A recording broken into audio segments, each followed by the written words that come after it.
খাওঁ বলক।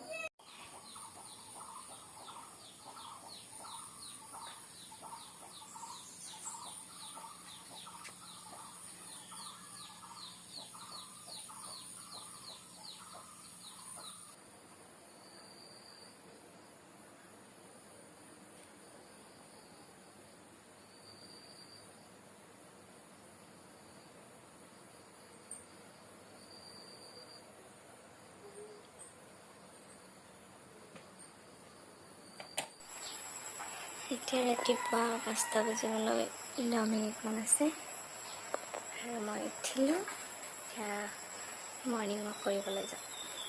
তেতিয়াহ'লে চাই থাকক ভিডিঅ'টো শেষলৈকে। আৰু এতিয়া মই মৰ্ণিং ৱাক কৰি আহিলোঁ আৰু এতিয়া মই এগিলাচ গৰম পানী খাম। তেতিয়াহ'লে চাই থাকক ভিডিঅ'টো। এয়া পিঁয়াজখিনি ৰংচোৱা হৈছে। এতিয়া ইয়াতে মই বুটকেইটা দি দিম।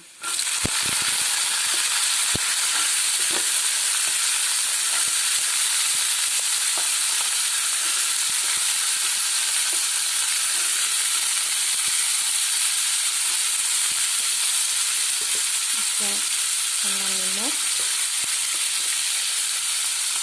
হালধি,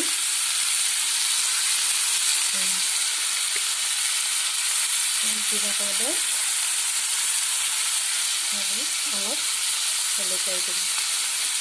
এইখিনি মই গোটেই ভাজি ল'ম।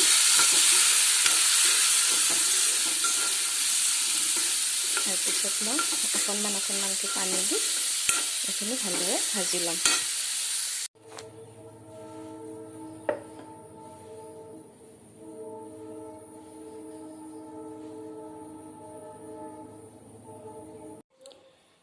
এইখিনি চব্জি ঘৰৰে হয়।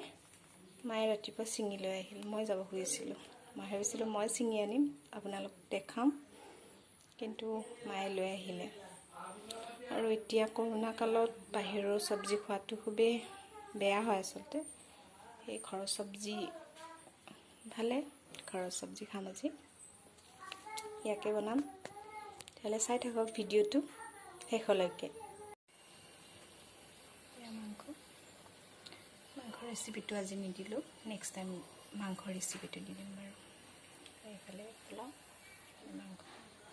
তো ইয়াত মই ঠাণ্ডা পানী ব্যৱহাৰ কৰিছোঁ। আকৌ অলপমান মই পানী দি দিছোঁ। পানীটো আপোনালোকে চাই দিব যে চাউলখিনিৰ ওপৰে ওপৰে থকা লাগে। তেতিয়া পোলাওটো ধুনীয়া হ'ব আৰু এটা হ'ব, খাবলৈ ভাল লাগিব। এয়া মই ইমানখিনি পানী দিছোঁ। আপোনালোকে চাউল অনুসৰি জোখমতে পানীটো দি দিব।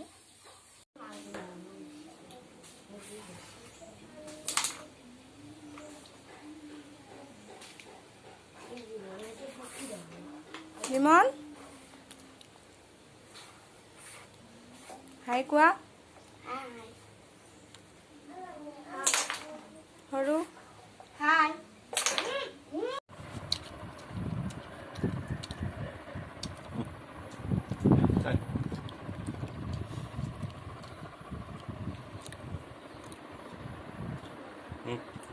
খোৱা মিঠা এইটো নহয়, বজাৰৰ পৰা যে আনিছে। মিঠা কি লাগে?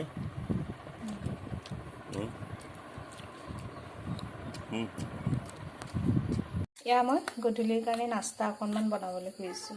ইয়াতে মই লৈছোঁ ময়দা আৰু চেনি দিছোঁ আৰু অকণমান নিমখ, ছ'ডা আৰু এটা কণী ব্যৱহাৰ কৰিম। এইখিনি মই পানীৰে সানি ল'ম। তাৰপিছত কেনেকৈ বনাওঁ আপোনালোকক দেখুৱাই আছোঁ।